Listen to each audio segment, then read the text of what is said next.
As soon as everything gets connected, there it goes. This Do is it. Jeremy. This is Jeremy Schifeling, and you're watching the Break It Down Show. Yes, indeed. It's the Break It Down show, and I got Jeremy Schifeling on the show with me. They've written him and his partner, Mr. Garriott, have written a fantastic book. I mean, I got to say, I have looked for a lot of jobs, and I've used LinkedIn, and I've written, and I'm pretty critically about the challenges of getting into, a job via LinkedIn, and a lot of the critique and the advice, right, is, well, one of them is, hey, you got to get lucky. You just got to get lucky. And I'm like, that's bullshit. Like, that's not actually helpful, saying I've got to get lucky, because then how do you get lucky? Well, you're not going to change the odds directly on LinkedIn. You've got to do other things. My buddy, Mike Quinn, he's a big voice. Maybe you heard of him.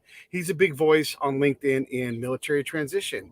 And I'm critical of LinkedIn because of the algorithmic nature of posts and everything else. You put a poll up, oh my God, like it's going to spin. If you, put it's my honor, and like almost word for word, always the same posts over and over again about new job, leaving a job, graduating, all these things, and they get so much traction, so you can see the algorithm playing, and then you write something that's thoughtful about the challenge of finding a job. And like Robert Toombs, do you know Robert Toombs? I don't know if you know his work. He wrote this. He was leaving the nonprofit world, wanted to do something else. He built the system. His team was great. He's like, I can't do anything anymore. And he went and started looking for a job. And he's like, I'm going to build a robot, because he's good at this. I'm going to build a robot. It's going to help me find a job, right? It's going to write cover letters. It's going to do all these things, and nada. And this is a highly qualified guy who has a great job now. And I'm going to be done here talking here in a second. And so one of the things he learned from his robot was that nobody was reading letters. Nobody was reading resumes. And so mostly you're just dumping your stuff into this black hole, right? And so automation on the hiring side has led to automation on the applying side, and nobody's talking. And so the long story short with Toombs is, he came on the show and did a great episode. I'll put a link to that below. But he said, companies that I wanted to work at, like Google, Apple, etc., hired me to come and talk about hiring because of this work that I had done, but wouldn't hire me, to do work because of these things. And so this is one of the reasons why I want to have you guys come on, is to talk about this, because you can use LinkedIn as a good way to connect to these things. But boy, oh boy, is it frustrating. And now I'm going to shut up right after this. One of the notes you guys put in there was the link between mental health declining and finding jobs. Oh my gosh. So first off, welcome to the show. Thanks for coming on. And we're going to put a link to the book up right now. But man, I really appreciate you coming on. Yeah, first, thanks for having us out here today, Pete. Really a big fan of the show, excited to be here. And I want to start right in with something that you had mentioned, which is this idea that you've got to be lucky on LinkedIn, or lucky in your job search. Well, I got to tell you, I know this is going to sound cliched, but I really believe in making your own luck. And I think the nice thing about LinkedIn is that it's not about making your own luck by finding a 4-leaf clover or a rabbit's foot. It's a step-by-step series of recipes that are proven. So let's give an example, okay, just to prove out sort of what we're talking about. The data is super clear that when you apply for a job online through a place like LinkedIn, you have a less than 1% chance of getting your average job in America, less than 1 in 100. But if you apply through a referral, so for example, Pete refers me at his company, says, Jeremy's a great guy, all of a sudden I have a 10x chance of getting my foot in the door. And so the question then becomes, how do you get a referral? How do you give yourself those better odds? And on LinkedIn, by reaching out to people on the inside, maybe former service members from the Navy, the Marines, the Army, the Air Force, people you went to school with, you find someone who shares something in common with you. They say, hey, I'd love to help you out, brother. They put in a good word for you. And all of a sudden, you have given yourself better odds, and you've given yourself your own luck. Yeah, that's true. My buddy Quinn, just him as an example, and he's legitimately fantastic and widely regarded. So understand that, like, he's a friend of mine, been a friend for 30 years. But when we were talking, he's like, yeah, how did I get this job? I'm like, yeah, but dude, it doesn't work on LinkedIn. It just doesn't work. And he's like, well, look at me. I'm a sergeant major. Why would anybody hire me at Ernst & Young? And I'm like, all right, how'd you get that job? He's like, well, I met this guy and they talked. And actually all the recruiters after I got in, like, we never would have hired you. And I'm like, dude, this is it, right? So we do have this thing where, like, we can network there. I mean, you can really contact anyone who desires to be contacted. One of the things that I wonder about on this is when you do reach out to someone on LinkedIn, right? Here they are. They're on LinkedIn. Like they are literally linked in. And they might even say, I'm hiring, right? And then you like, doop, hey, I'm looking. And I see that we have a connection. So I tried to get a job at LinkedIn, right? At LinkedIn. And a guy who was like, oh yeah, we had the connections like, oh, you went to this school, that school. And he was in hiring. And I'm like, hey, dude, love to buy you some coffee, talk about it. I'm fascinated by LinkedIn. I'd love to work there. And blew me off. Yep. Yep. And so what is it about? How can you be LinkedIn, be in the job providing business, desperately looking for people, and you still have that barrier there? Like, do I really have to go above you? Do I have to go around you? The guy who's, and I will call this out, the guy who was responsible for military engagement at LinkedIn was not interested in military engagement.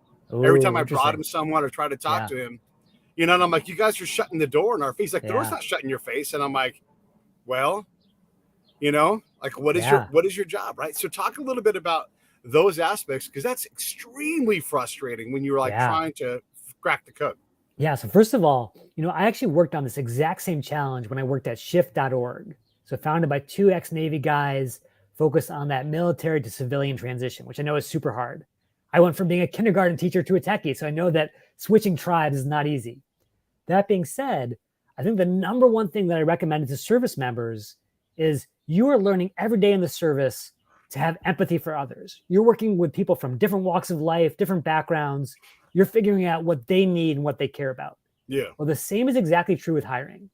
When you reach out to someone at LinkedIn or anywhere and just say, hey, I want to buy you a cup of coffee, I just want to chat, that's okay. Maybe they'll be generous and take you up on the offer. But what if you instead reached out and said, hey, I see that you need someone to lead social media for your team. And I've actually done that for 5 years, and here are the results I got. Imagine those results for your company. Yeah. Now you're speaking their language and their needs, which we all know from all of our experiences is the way you get anyone to pay attention to you. So always put yourself in their shoes, then take the leap. No, that's great advice, right? Like, try to understand what their issues and problems are. No, absolutely. And it's probably going to take more than one attempt at that. And you can probably reach out to 100 people at LinkedIn and get 99 no's, but you just need that one yes, right? That's right. That's right. How many people apply for a given job online? And I mean a good one. Like, I'm mid-career, you know, this is something I can do. It's not a stretch for me. How many people apply for that job? Yeah. So the data for America right now is the average job attracts 250 applicants, which is why that less than 1% number is so painful. Yeah. But that number is even bigger if you want to talk about the Googles and the LinkedIns of the world, because of course they're getting 1,000 or more for some of their jobs. Yeah. So now you're saying, okay, my odds of getting into this company are actually 10 times less than my odds of getting into Harvard. What am I to do? Right. Well, it's all about, hey, how can I give myself an unfair advantage that no one else has? Yeah. And so maybe it's not just getting the referral. Maybe you actually find that hiring manager who's hiding behind the curtain and build a relationship. Because if the person who's ultimately making the call about your career destiny has fallen in love with you, guess what? You're getting the job. And so here's a great hack for your listeners. If you want to find people who are actually hiring on LinkedIn, not just recruiters, not just mercenaries, go to LinkedIn and put in these two magic words in quotes, I'm hiring. And you will find all these hiring managers, CEOs, CMOs, who want to meet awesome talent. If you can build that connection, now you're golden. We're talking with Jeremy Schifeling. Here's the book, LinkedIn, and basically get your dream job. Everything else, just all bonus stuff. And then it's super easy to read.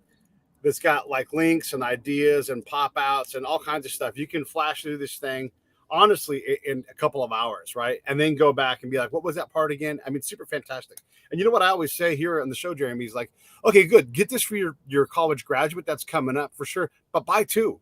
Give another one as a gift, or buddy read this thing with somebody else you're looking for a job with, because there are a lot of people who are desperately trying to find work. And it's like, hey, I'm going to invest whatever it is, $22 in LinkedIn. Why don't I buy you the book? And then if you get a job, you pay me back. But that's what Can I tell you something, Pete, that really bothers me? Please. If you look on Amazon right now, and it's the peak of graduation season for high school, for college, do you know what the number one graduation book is for the 50th year running? Any guesses?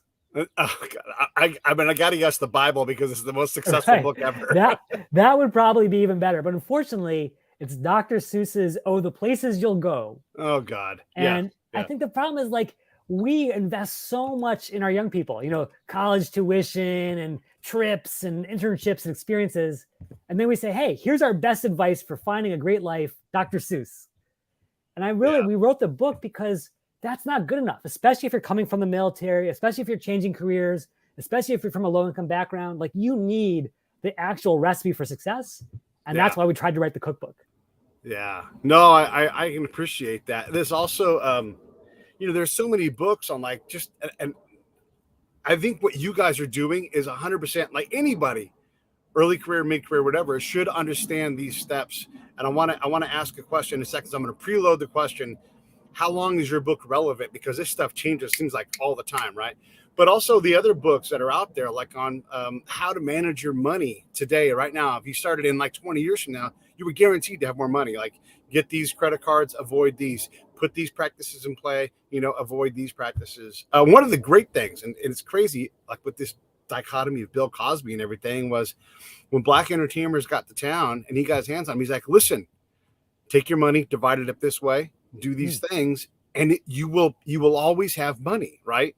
So you have this horrible Bill Cosby's the modern one, but then you also have this guy who was invaluable to entertainers, because when you run a small business, and then I'm going to shut up after this, you are the CEO. So if you're an entertainer, you're a singer, you're a drummer, and you do session drumming or whatever it is, you need to know how to be a CEO. And so there are so many books that are more important than, say, Dr. Seuss. But look, this thing's fresh off the press, right? And there's probably elements of it that are changing right now. How long until you guys have to do the next edition? Yeah, such a great question.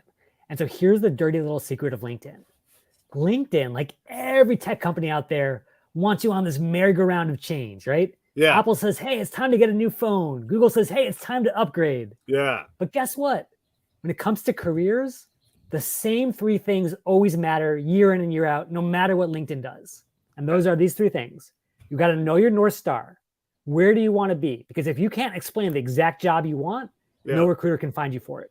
Okay. Number two, you got to get the idea out of your brain and into the world. And not just a resume on your hard drive that no recruiter can see, but to LinkedIn, which is your online resume, where every recruiter is searching every single day for talent.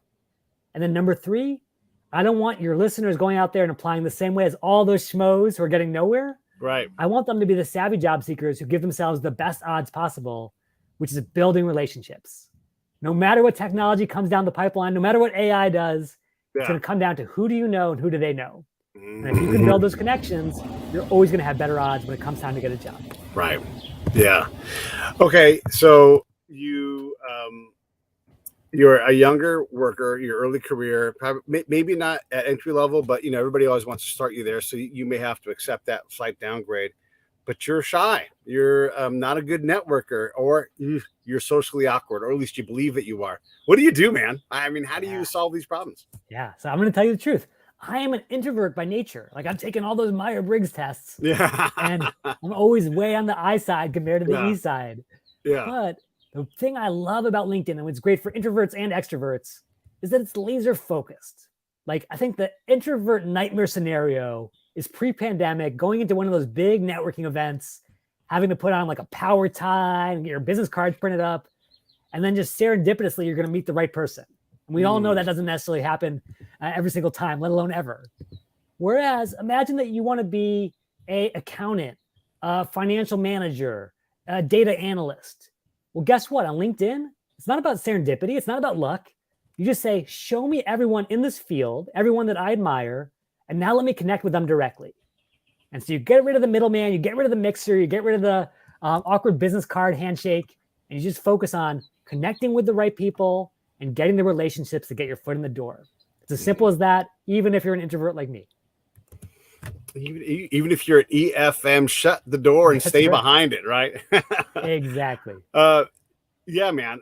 One of the other things too is, and the LinkedIn profile is akin to the resume.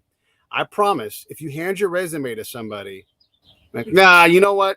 Not very good. I'd like change these 220 items, right? And it's always with that, and then again, the LinkedIn, like I'm gonna use my buddy Mike again. And again, I'm not gonna say this anymore. Mike is my friend, right? And so, but we disagree on a lot of these things, right?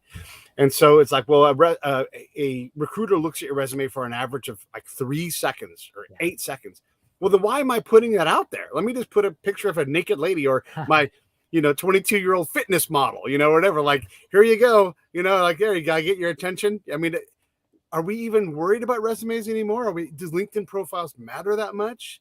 When someone goes there, does it need to be the latest and greatest? Because they'll think like, I help companies X, 15 times over X, whatever these things are, these quantifiable things that honestly, like you could say, I'm a multi-times best-selling author. Well, maybe you bought those things. You've written 2 books. They're each 100 pages long. Yeah, totally. There's like truth and there's internet truth. Totally get it. Yeah. Okay. Well, let me break it down. This is the critical thing that most people don't understand is start by putting yourself in the shoes of a recruiter. Okay. Imagine that you got to hire an account executive for your company, someone to do sales. So you go to LinkedIn and you say, not show me a leader or a team player or a great collaborator, but you say, show me account executives. And so immediately, of the nearly 1 billion people on LinkedIn, 95% are completely filtered away because they don't have that on their profile. So again, that's why you have to start with your North Star. Lead with what you're focused on. And then as a recruiter, I look through these profiles and I say, hey, some of these folks either have what I need or they don't. They have experience with presentations, with working with executives, with corporate communications. And so I'm looking for all those keywords. And you've got to nail it on your profile. Otherwise, I can't find you. Otherwise, you're invisible. So here's a pro tip for your listeners. Okay. Go to jobscan.co, plug in your LinkedIn profile, plug in all the jobs you want, and it'll tell you what you're missing.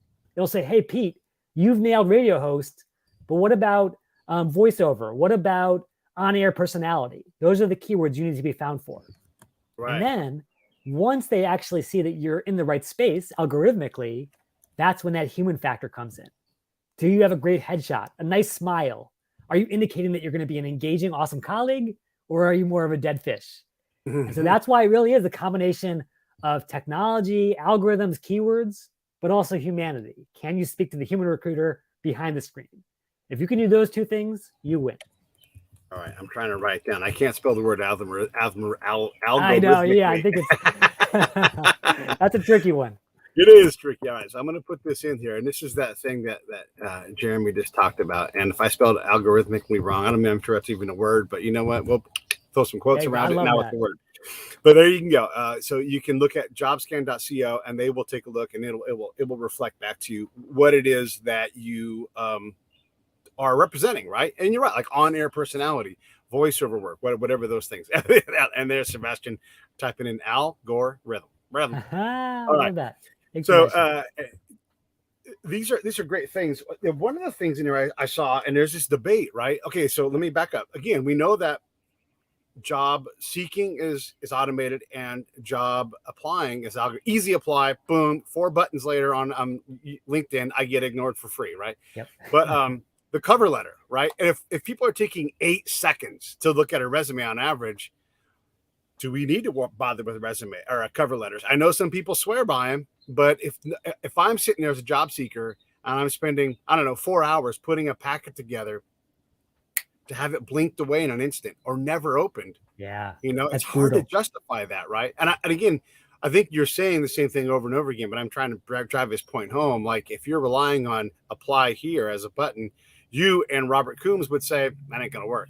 Yeah, because think about it. If it's easy for you, it's easy for everyone. And that's the problem, right? Right. It is so easy to apply for a job today. It's no wonder that companies are getting hundreds of applications. And so they need to use technology to clear away all the fluff. Just focus on the people who are really qualified. And so the trick is not about applying easily, but thinking about it as a way of reverse engineering what the recruiter wants. So again, if you understand from the job description that they need 3 skills, they need A/B testing, SQL, and data visualization, then you better as heck have those on your resume and your profile. Yeah. But now there's the question of the cover letter. Should I write a cover letter? Well, guess what? Your cover letter gets scanned too. So what if you incorporate all of those into your cover letter and you talk about an example of using SQL to put together data visualizations to drive an A/B test? Yeah. Bam, you have just increased your match rate with the algorithm so that ultimately you're not cleared away. Instead, you're filtered in. That's where you want to be. I love it. Yeah, that whole algorithmically thing, you know, what if you just threw all that out and said, yeah, I've got a presence on LinkedIn, F that. I'm going to go knock on doors, CEOs. I'm going to send them FedEx envelopes with the, hey, I'm Pete. I'd love to help you, whatever it is, right? Are there other traditional approaches? I mean, this is one of those problems that there are so many tools. It's hard to sort out like what's the best tool for an individual, right? I mean, in the old days, like you get to show up at the place you applied at every day and be like, hey, I'm going to be back tomorrow, just like I'm working here. So may as well give me a broom. And you come back the next day. Hey, I'll be back tomorrow. May as well give me a broom. I'm glad to sweep. And they're like, fine, Jesus. All right. Your job, kid, and off to the races. Right. But can't do that like that today anymore. Can you? Well, yeah. So think about it just mathematically, right? Okay. There's so many tools competing for our attention. There's LinkedIn, Indeed, Monster, all those sites, right? But if you had to pick one, and again, I know people's time is scarce. Yeah. Think about it from the perspective of, if you're a recruiter, would you rather go fishing in the fishing hole with every single fish in the galaxy, or just a couple of tadpoles and a couple of minnows over here? Right. And LinkedIn, by virtue of network effects, now has 800 million professionals. So pretty much every professional in the world. Yeah. It has every company, every recruiter, every job. And so that just means that if you want access to all the opportunity out there, there's really only one place mathematically that makes sense. What place is that? That's yeah.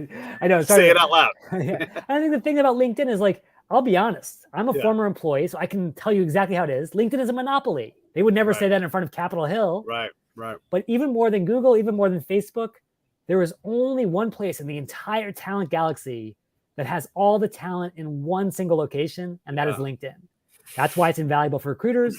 That's why it's invaluable for job seekers. I submit that the automation, and I've written about this, and of course, LinkedIn devalued the post because it's not a poll or whatever else, right?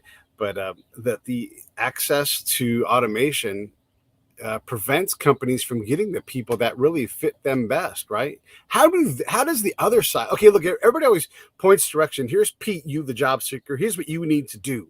Yeah. You have to get your better resume, and you have to, maybe take out an ad on LinkedIn and all these kind of things. But what do the companies need to do, man? Like, okay, I'm a disabled veteran, as a matter of fact, right? And I clearly can podcast. Here I am, 1,300 plus episodes later. I'm going to endorse you for that later, Pete. What's that? I'm going to endorse you for that on LinkedIn. Good. How in the world can I apply for any job, reach out and do all these things, and still be looking around going, how do I get a job in this industry? Yeah. Right? I mean, look, it doesn't make any sense, man, right? And this is not about me, but I think I'm a great example with this. People that have real professional skills. I've been told to not include my military stuff in my resume, especially in the Bay Area. I've been told to get rid of the gray in my beard and everything, right? Because ageism is a thing. Yeah.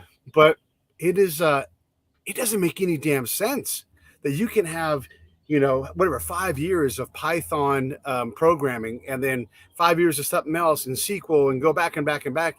And then you're like, hey, can I just have a regular gig, And granted, as you get further up the pile, your window kind of closes tighter and tighter on what you're willing to do, what they'll hire you to do and everything.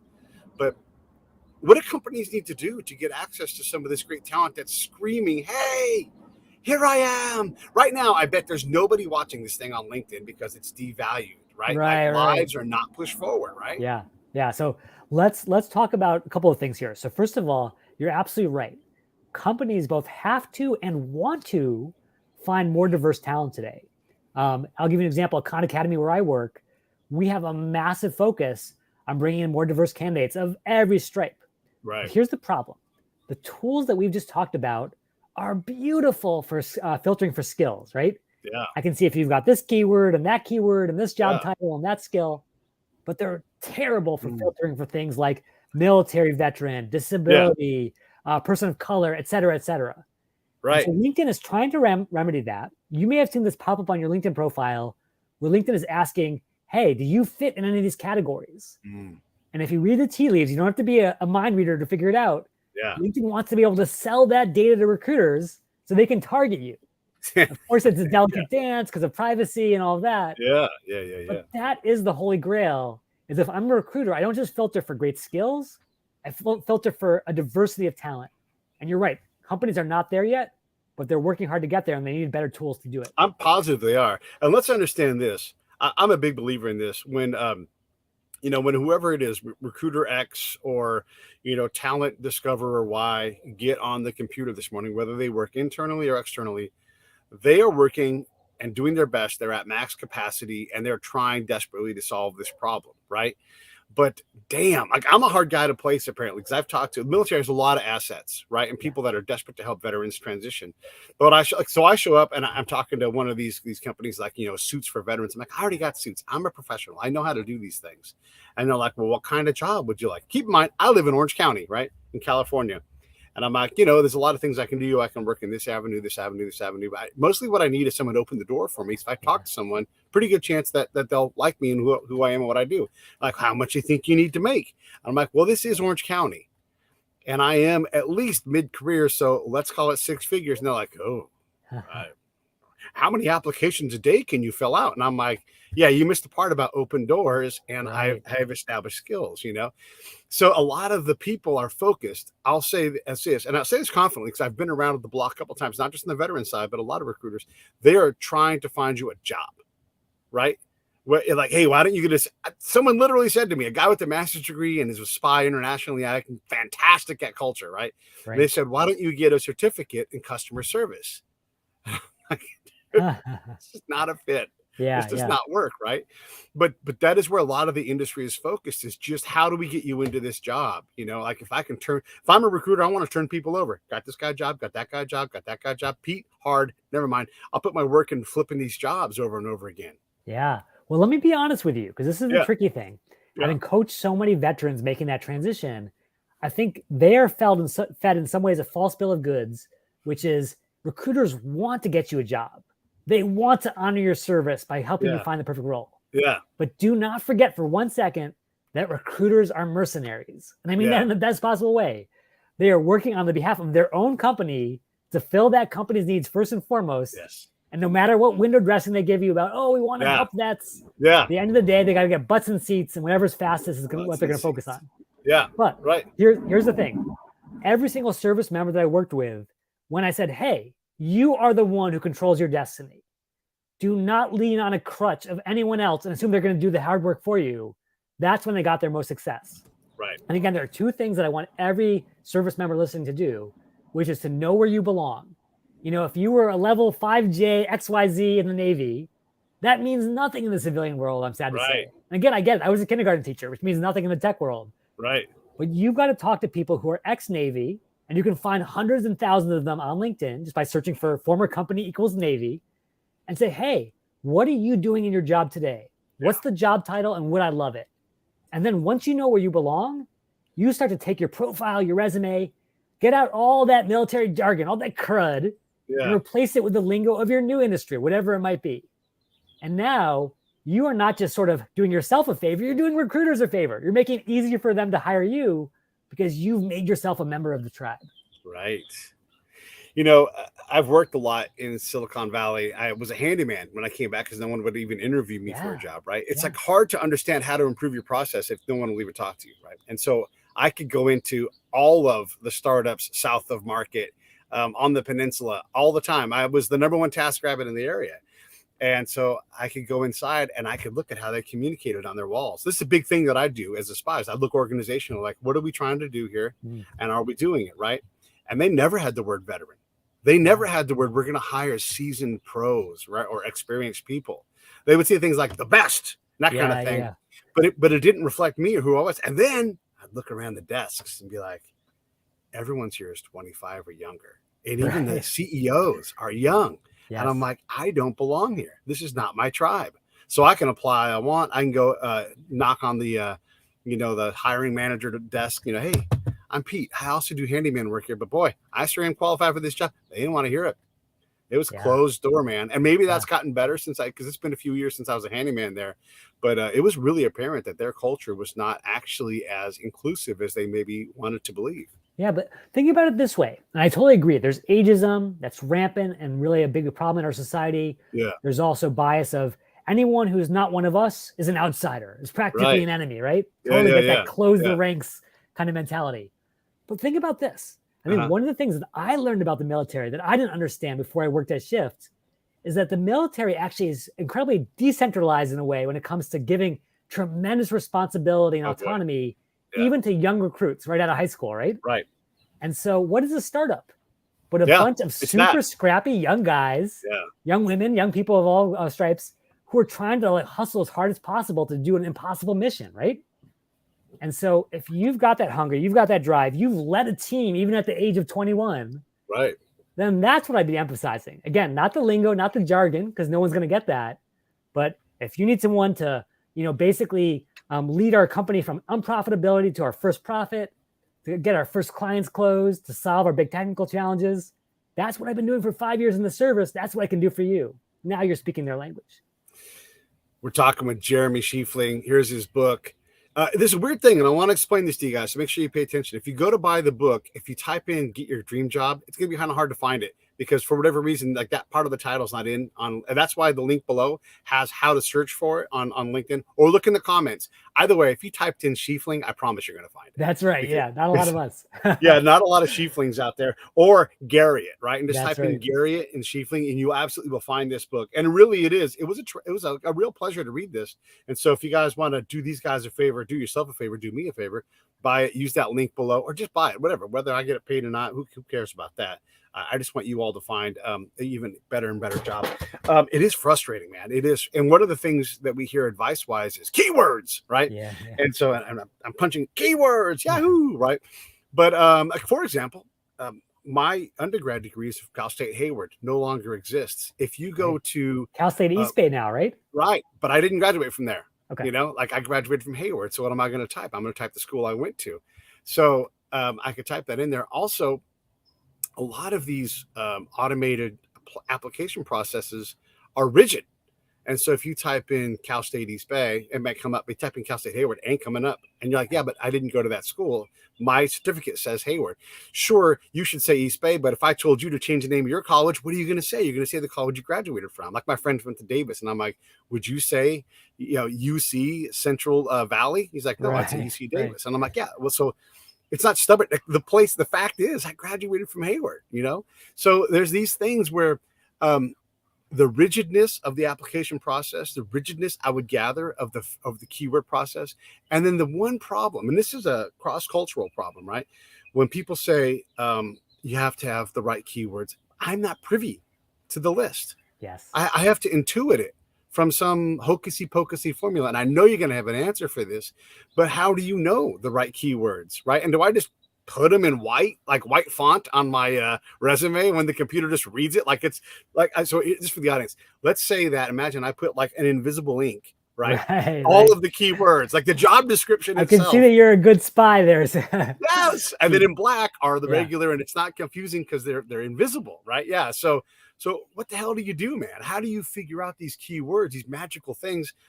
Forget the fact that I went to Hayward. Forget the fact that my degree doesn't come up when you search for it in these things. And I'm like, my degree doesn't come up on this thing. Like, let me type in what I did. Not that it would matter, because the person doesn't give a fuck if I went to have an organizational management or a management of organization degree. They don't care about that shit. What they care about are the keywords. I don't know them. Yeah, totally. So let me ask you this question, Pete. Yeah. What if I told you that there is somewhere on LinkedIn where recruiters are literally handing you these keywords every day? Where do you think that might be? If I type in keyword hidden source on that's the right, search kind bar. of like a cheat code in LinkedIn, right? Yeah. And then like a big thing pops up and says, "Hey, you're welcome. We've been waiting." Right. So I will tell you, I know this is going to sound really lame, but in the job description. So recruiters are not super creative. They're not going off on their own, coming up with a secret list of keywords. Instead, they are literally instructing the algorithm to say, is there a match between Pete's resume and the keywords in this job description? Right. And so let me give you a choice. If you were looking at a job description for a radio host and there were like a series of bullets that said something like, lead broadcasts for our station, drive additional subscribers for our station, increase the revenue for our station. What do you think the keywords might be in those 3 bullet points? Stanford, UC So Berkeley. again, it's not being hidden there. It's like things like revenue, broadcast, like Yeah, all yeah, the yeah. things that are specific to your industry, Right, right? right, right. I was being silly, everybody. Yeah, I'm I just, know. I'm just you kidding. know, And so you can use something like jobscan.ca, like we talked yeah, about, to actually filter it out for you. yeah, But again, it's just common sense. It's like, what are the things that are unique to your industry? What are the things that are unique to you as a skilled right. professional? How do we bond those two together? That is the quote unquote rocket science of keywords. But again, as you can see, it's not real rocket science, it's Yeah. pure matching. One of the things that we deal with is when the robot tells us what's relevant to our search request, and it's never relevant to your search request. I mean, you know, like I already bought that robot. They're like, how Right. about it again? Or you go to Amazon and you type in exactly what you want, and it's like, you're like, nope, nope, not even close. So you have this thing where if your resume is more relevant, right, it's going to get filtered to the top. And again, the recruiter busy, doesn't have time to mess with that stuff. And so you're looking for that relevance. How do you pump that relevance score up outside of keywords? Yeah. So it really is just about keywords in terms of the pure algorithm. But let's talk about LinkedIn in particular. So Yeah. there are a couple of additional filters that you can run as a recruiter beyond just the match rate. Okay. So imagine now that you've applied all your filters and you still have 5,000 candidates, Yeah. which is unsurprising given that LinkedIn has nearly 1 billion members. Yeah, that's like a micro fraction of the people. Right. So first of all, the number one currency, if you will, on LinkedIn is InMails. Okay. These are basically those messages that you can send as if you're a LinkedIn premium member, or a recruiter can send to new candidates. And think about what an InMail really is, Pete. An InMail is an invitation to the dance. It says, hey, Cinderella, this is Yeah. your chance. Yeah. Yeah. Yeah. Your crystal ball is waiting. But the trick is, how do you get one of those invites? Because they're necessarily rare. Even recruiters who are paying $10,000 per year per seat to LinkedIn Yeah. often only have about 30 InMails a month. And so they have to be really stingy when they hand them out. So if you were a recruiter, Pete, and you had maybe like one InMail left to send to one of these candidates, one of these lucky people on LinkedIn, how would you choose that person? Who would you dole it out to? I mean, I guess you're talking about people that have the LinkedIn Plus program, whatever that thing is called. LinkedIn Is that what Premium? you're trying to say? So if you were a recruiter, Yeah. why would you care if I paid LinkedIn $100 for LinkedIn Premium? Why would that matter to you? I don't know. I honestly don't know. I mean, I don't like that program. I feel like it's a giant waste of my money, right? Exactly. So, okay. You nailed it. Oh, so that's good. the thing. LinkedIn, it's a for-profit business. It's part of Microsoft. Yeah. They want to part you with your money, right? Yeah. And so they're going to tell you, hey, you got to have LinkedIn Premium. It's the best way to get found. Yeah. But the truth is, recruiters do not care about that one whit because it has no bearing. However, they do care that their scarce InMails are going to get through and that you're going to respond. Yeah. So what do you think might be a signal to me, the recruiter, that you're likely to respond? What could I look for, Pete?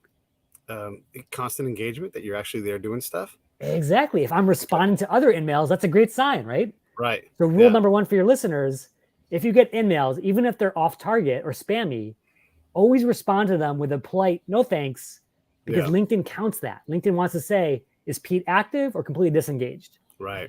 So that's number one. 50-50. I go in spurts where I'm like, I can't take it. Jeremy, I'm honest, man. It is hyper frustrating to me. I put a lot of content out. I engage with people on posts. Well, hold on. Remember, if I'm a recruiter, do I care if you're posting a lot on LinkedIn? No, I hear you. Yeah. And the recruiter thing is separate. Like, I do a lot of things, and there are people that engage in my stuff, but just barely, and I have like this massive, I've got to prune back my list of no people, I think. Yeah. Let's come back to the content algorithm in a moment, but let's just finish up the job seeker part, because I know some of your subscribers are interested in that. So first of all, you got to be engaging with InMails in the first place. Okay. So LinkedIn knows you're alive and you're worthy of getting future InMails. Yeah. And then on top of that, how cool would it be to have X-ray vision as a recruiter and to see in the minds of every job seeker in the world, are you looking for a job or not? Right. How useful would that be for a recruiter? Pretty useful. Pretty useful, yeah. So guess what? They now have that X-ray vision. You know what it's called on LinkedIn? What? It's called open to work. Oh, okay. So you probably seen this little yeah. You think that thing works? So I'm not even talking about the actual little frame. Oh, okay. Because you can choose to have that on or off. Right. But behind the scenes, on your profile, everyone who wants a job or even wants a job someday should go there and turn on open to work. Okay. Because it's basically a bat signal to recruiters saying, hey, you want rock star talent? Well, here I am. Come and get me. Should you I'm just asking because this stuff is kind of magic to me. Should you turn that thing off for like a couple of days every week just to have it come back on and hit the back to the top of the list? Because I've had that thing on forever. I even put out little posts saying, hey, I'm open to work. If you need a podcaster, if you want to throw some ideas at me. And here's what I get back in response. Nothing, right? Yeah, Not yeah. even engagement. And it's not because LinkedIn doesn't have billions of people. It's because my post is just deranked, right? Because Yeah. so there's that issue too. Like, hey, I would love to be a contract, whatever, code writer or a contract grant writer, whatever it is, right? And so I don't want a full-time job. Man, it's tough to get your stuff noticed out there, even if you have a good network. It's just really, really hard. Now, if you said, hey, I have my friend has half leg and has cancer and we're trying to raise money for him, awesome, 30,000 responses. Yeah, right. Totally. Yeah. So let's talk about the content piece for a second. And then we'll come back to the job seeker. Sure. So I'll be honest, the content thing is frustrating, but it's also logical. And here's why. Think about it from LinkedIn's corporate perspective. Would LinkedIn rather have people spending more time on LinkedIn, doing more stuff on the site, or less? Sure, more. Yeah, they want to compete with the other social media sites. How does LinkedIn make money off that? I mean, ads, impressions, all those things, right? Exactly. It's just like basic internet economics here in 2022, right? Right. The stickier your site, the more money you make. Yeah. And so LinkedIn is not putting its thumb on the scale and saying, hey, really crappy posts should get more engagement. Instead, it's actually amplifying crappy human instincts and crappy human behavior. Because, of course, what does everyone click on? Yeah. The really thoughtful post or the one about your friend with half a leg? Yeah. Elon Musk says ... and then post. And give me whatever you want after that. And you're like, oh, look at that. Yeah. And so here's what the algorithm says. It says, okay, Pete's really thoughtful post has little engagement. So let's hide that because that's going to cost us money. The one about Elon Musk with a meme has tons of engagement. So it's making money for us. Right. Let's keep that virtuous cycle going. Yeah. More buzz for Elon. Okay, so one of the things was, hey, why don't you take out an ad on LinkedIn, right? Like, satisfy the monster, give it money, and say, hey, I'm Pete, and I would love to work on your podcast, right? And we'll just use me as an example, but there's any number of forms to this. Like, hey, I'm an executive assistant, I'm awesome at it. Why not consider me? And then, bam, you've got an ad. You spent, I don't know, $250 in the month, and you get a whole lot more engagement. Is that a potential answer to the problem? Theoretically, but I'm a very cheap guy. I got to tell you, I hate spending money when I don't have to. Yeah. So, which do you think would be a more efficient approach? Ad, spray and pray, hope we hit the right people, pay LinkedIn $500, or use free LinkedIn, not even LinkedIn Premium. Yeah. Search for someone who's hiring for an EA or someone who's an executive, and reach out directly and name drop. Oh, we happen to know so and so in common, or we both went to Cal State, or we both served in the military. Yeah. What do you think? Well, both. All five. I don't know. Because if you're looking for a job and you're not getting responses, right? This is the problem, right? There are so many tools, and it's just the volume is so high. Gosh, I don't know, but I get what you're saying. Let me be clear with your listeners, because this is the tricky thing. I worked at LinkedIn, and I know that LinkedIn, in some ways, is trying to confuse people. It's saying like, do this, do that, get endorsements, post more stuff. Yeah. But again, none of that helps you get a job. Right. There are only 3 things that help you get a job. Same again. Where you belong. Number 1, having a North Star. Number 2, being found by having a profile that matches the keywords that are being searched for. And number 3, having relationships with people who can actually give you the job. Yeah. That's it. Nothing else matters. I know it. It's true. It's so true. And at the end of the day, is your goal to make money for LinkedIn or to make money for yourself, right? Yeah. I want to make money for me. That would be great, right? Me too. Yeah. Me too. In the way that matches my, we always say work-life balance. What we really say is don't work too much, because you never say, oh man, too much life for me. I'm going to have to try to work on my work-life balance and actually do some work this week. It never goes that way, right? It's the other way around all the time. I want to ask you about the book because here it is right here. Yeah. And you guys definitely should get it. There's the link. Hold on. Let me put the link up here. Right now I got my own link up there. Let's make sure you guys get paid a little bit here. There's the link to the book. And it's also in the show notes. On this book, you write all these things. You get the fantastic foreword by Lindsay Pollock. What did you want to put in? But you and Omar were like disagreeing. It's like, all right, I'm not going to fight that battle. More important to get the book out. And these things happen all the time when you co-write something. I think co-writing is a great way to approach a book because you do get the ideas that survive.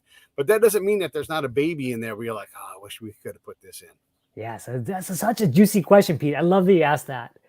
And Yes. so this is less a disagreement with Omar and more just a disagreement with the way our publishing industry is structured. Uh-huh. So we were told by our awesome editor, and he's great, by the way, Danny, if you're listening, we love you. We've got to hit about 300 pages to make the book viable. Basically, Right. so it would physically stand up on the bookshelf, right? Yeah. But going back to what we just talked about, if I had my druthers, the book would be 10 pages long. It would say, 3 things matter. Do not waste a second on anything else. Now go live your life and have a great life. Because I honestly feel like we waste too much time as a society on stuff that doesn't matter, with careers, with life, with everything. And I wish people could get back to what actually matters and cut out all the fluff. That's my personal philosophy. Yeah, I like it. I guess I should plug my own show here for a second. Hey, if you're Yeah. watching, this is the Break It Down Show. The best way to support the show is go to breakitdownshow.com. There's a PayPal link. You mash that link and you say, hey, Pete, you're working hard. You got 1,300 episodes. Hell, I can go to work for years and not have a repeat episode. Okay, great. Here's what you do. $5, $10, whatever it is a month that you want to put in there. You might say, Pete, why don't you go to Patreon? Hey, they're not part of the equation. I need you. I need me. And that's it. $5, $10. Would you buy me a beer? Great. Buy me a beer and give me $5 a month, whatever it's going to be, man. I'm always interested in doing this. And one of the things, Jeremy, that I love to do here on the Break It Down Show is say, hey, Jeremy, whenever you want to come back on, or I'll say, hey, Jeremy, I've got this guest. Like I wanted Mike to come on the show. That's why Mike drives me a little bit crazy. My buddy, Mike Quinn, who is a perfect voice for this, right? I love to create these 3 and 4 people shows because, like I can't do what Mike can do. He works on this thing. He sees it, and you guys are going to see it in a slightly different way and have these great conversations. It's one of the things I do. So when you look at that's enough of me talking about my show. It's really awesome. I used to be a spy. It's a lot of fun. You guys will enjoy it. Okay. So when you look at the other things, right? And I just mentioned that I used to be a spy. That's in my profile. I used to be a Captain Morgan model. There's a lot of interesting things about me. So some of that stuff is in there because I'm trying to stand out like, wait, spy, and I'm hoping. Doesn't seem to work though. It doesn't seem to it doesn't seem to direct the attention that I want, or they think it's neat, but then they quickly move on to something else. Probably because my profile is not optimized, and I'm spending time on mine because this is really speaking to everybody. Like whatever your profile is, whatever that thing is, how important is that instant bio or the stuff below, or how do you load this thing without again spending 25 hours and then having to redump it and do it again in 6 months because the thing changed? Yeah, I'd rather you spend 25 seconds. So here's the 25-second guide to your headline. Yes. Number 1, it is the single most important section of your profile. So the algorithm gives it more weight, more love than anything else because it's the shortest section. Therefore, it can't be gamed as easily. It can't be stuffed with keywords. It's the most authentic signal of who you are and what you can do. So if you're going to focus on only one thing, make it your headline.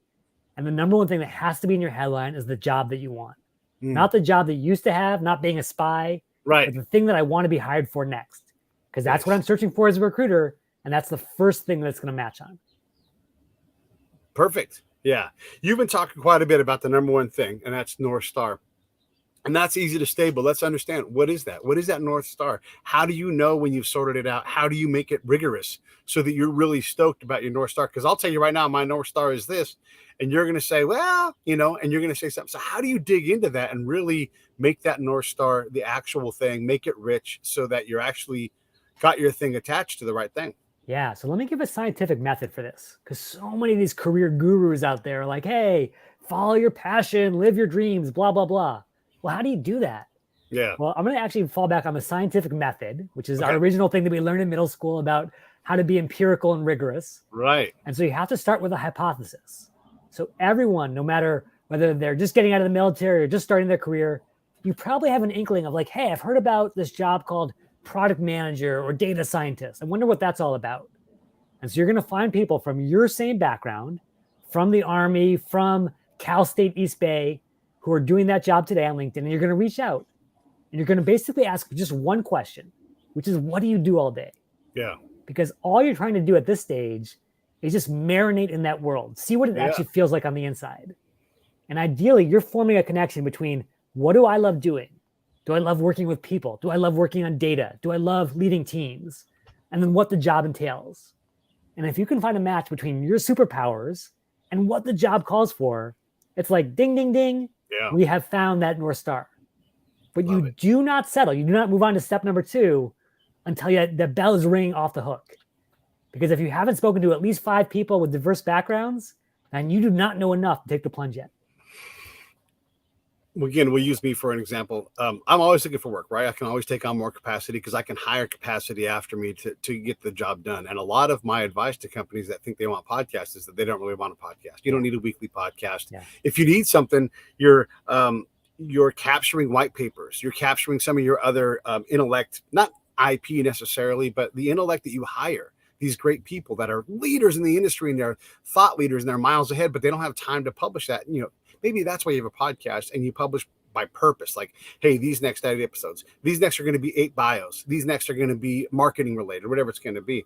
But I don't necessarily want a job at one place, right? Because you need a lot of autonomy to run a podcast well. I don't want to have to I got to check with this person and marketing, and don't forget sales. And now like everybody's got a great idea. So you end up with this muddy mess of a show. So a lot of work. And I know I'm not alone in this, really should be contracted externally. So my expertise allows it to stay in the expertise level. I'm like, okay, let's add some of these things. You want to get a confused message, go talk to the marketing people about all the things they want to jam into the podcast. And I'm like, ease up. One thing. Well, not one thing. We need 20 things, So how does one leverage LinkedIn to find work as opposed to find a dream? Like, what if my dream job is just producing, say, 10 different really solid podcasts for 10 different companies so that I've got what I need financially, but also the disparity of topics so it's interesting to me. How do you build that? Or is that even possible to build on LinkedIn?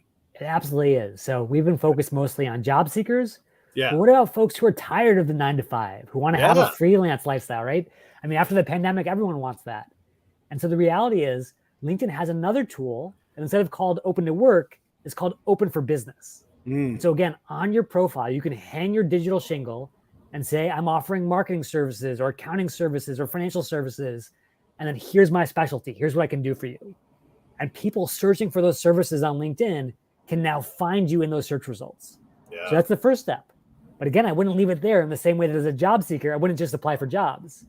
Number 2 is you've got to get out there and beat the digital pavement, which is if you want to be hosting podcasts or organizing podcasts for marketers, you got to say, LinkedIn, show me all the chief marketing officers of people in my industry or people who are in the military like I was.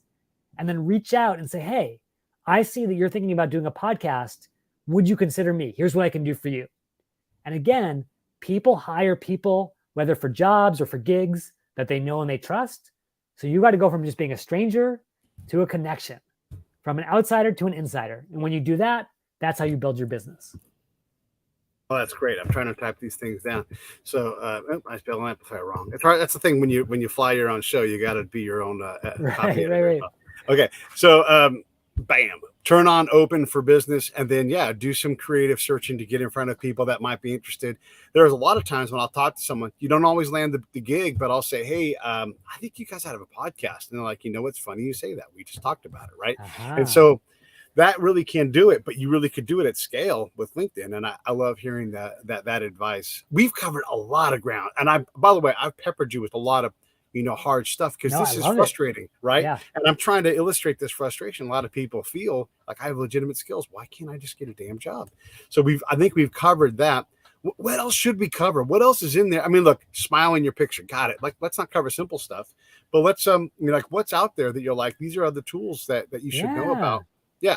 Yeah. So let me give you guys some really advanced hacks, like ninja level stuff. This is even off of LinkedIn to a certain extent. So number 1, people are often paying LinkedIn, again, up to $100 a month of their hard-earned cash when they don't have to, because they think the only way to get in touch with people is through emails. Well, guess what? How likely are you to respond to a message on LinkedIn if Gmail marks it promotional or spam, or if you forgot your LinkedIn password? Even for $100 a month, your message may never get through. Yeah. But what is a single inbox that every professional in the world checks every day? What do you think, Pete? They're a significant other. I don't know. They're significant other. Okay, you're a spy, so of course you'd say that. Yeah. No, their work inbox, right? Okay. At khanacademy.org, at linkedin.com, wherever you work, right? That's just what we're getting paid for these days. That's the reality of it. Yeah. And so if you could get into that inbox, you are guaranteed to be seen. Well, guess what? You can do that without paying LinkedIn a cent or without paying any money at all. Right. Go over to hunter.io. I have this. You know this one already. Yeah. And basically just look up hey, show me the email address format for linkedin.com. Right. It's first initial, full last name at LinkedIn.com. The founder, Reid Hoffman, is R. Hoffman at LinkedIn.com. I was Jay Schifeling at LinkedIn.com. Yeah. Bam, you are now in that inbox and it didn't cost you anything. So that's number one. Yeah. But that's easy.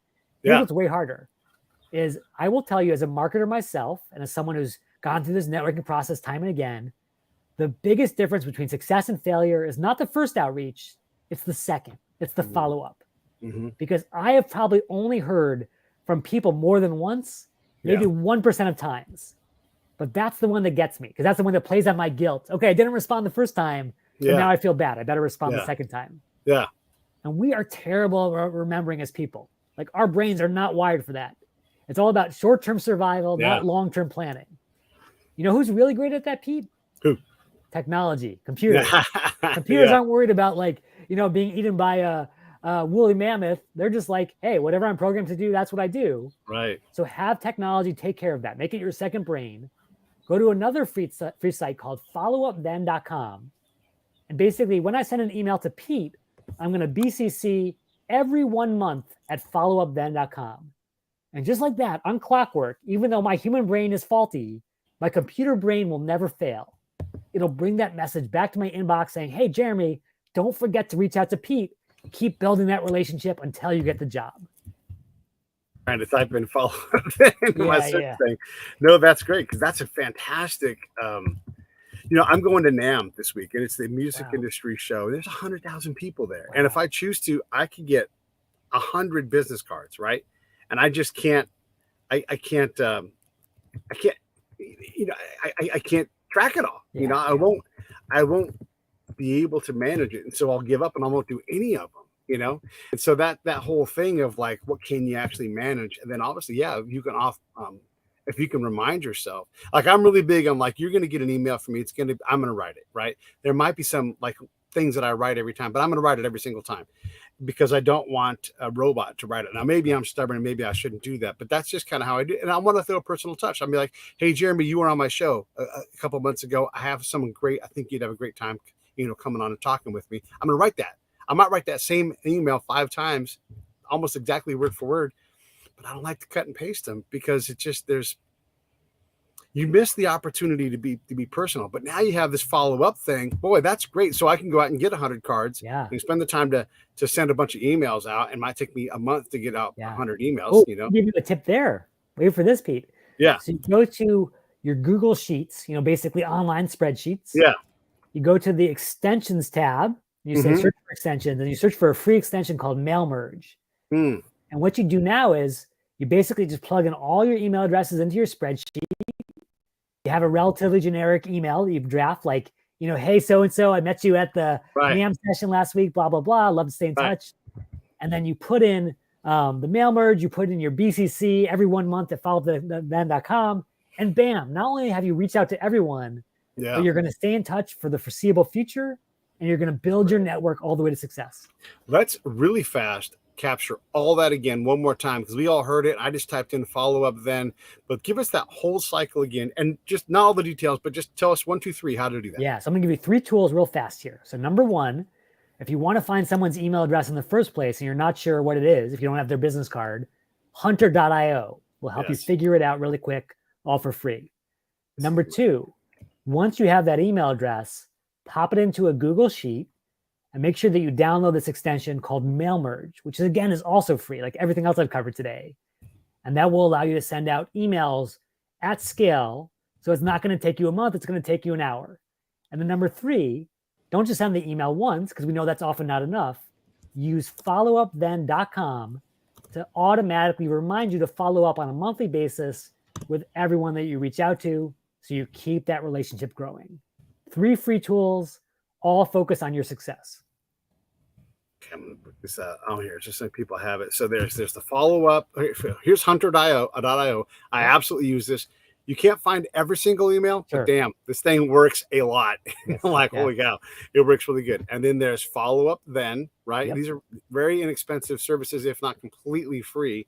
And then the last one is going to your Google Sheets, use Mail Merge, and there's an extension for that. I'm not going to type that in. Not enough time to do that. But that's just power. That's a power packed hour, man. You talked about North Stars and all the 3 different steps. And this stuff really is conquerable. It's just, We can't let the frustration get to us. Any final words in closing before I wrap this thing up? Yeah, and this is so important because technology is great and hacks are great. But at the end of the day, the number one hack to apply to your life is to take ownership over your destiny. Like I, for the first decade of my career, struggled because I was, again, waiting for that sort of cavalry to arrive, someone to sort of help me get to the promised land. And then I realized we are living in a golden age of opportunity where it's not just the old boys network or where you went to school or blah, blah, blah, but there are actually tools today like LinkedIn that can give you access and entree to whatever you want if you're willing to work for it. Yeah. And so if your listeners are willing to put in the time, put in the sweat, then they absolutely can author their own destiny. And you have that power at your fingertips. That's fantastic, man. Thanks for coming on, Jeremy. I really appreciate it. Everybody go out and get that book. There's the link there. Look in the show notes. You'll see it also if you're listening on the podcast side. That was a fast, power-packed hour. And if you're looking, don't be disappointed. Try some of these things and get back to work. Stand by, Jeremy. I'm going to shut this thing down. Hey, thanks for watching the show. I really appreciate it. Right here, you can subscribe. Please do that. It makes the show grow. Hit that notification bell so you know which incredible guest is coming up next. Down below is the PayPal link. You can put a small subscription in. That is an enormous help. All that money goes right back into the show. And then right up over here are the next episodes you should listen to, curated by yours truly.